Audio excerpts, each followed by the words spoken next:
എന്താണ് നമ്മുടെ ആഗ്രഹങ്ങളൊന്നും നടക്കാത്തത്? അങ്ങനെയല്ല ചോദ്യം. പിന്നെ എങ്ങനെ ചോദ്യം? കൂട്ടുകാർക്ക് നടക്കണ കേസ് പറഞ്ഞല്ലേ? ആ, കൂട്ടുകാർ ഓരോ സാധനങ്ങൾ മേടിക്കണം, നമ്മളത് കണ്ട് നമ്മൾ സന്തോഷിക്കാറുണ്ട്. പക്ഷേ നമ്മൾക്ക് എന്താണ് അത് അങ്ങനെ നടക്കാത്തത്?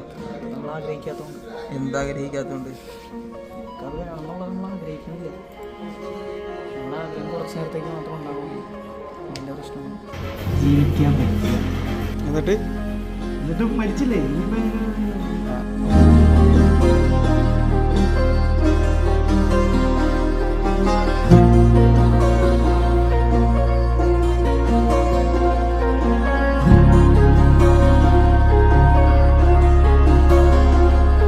സീരിയസ് ആവില്ലടാ, ആ വീട് ഇട്ടോട്ടെ.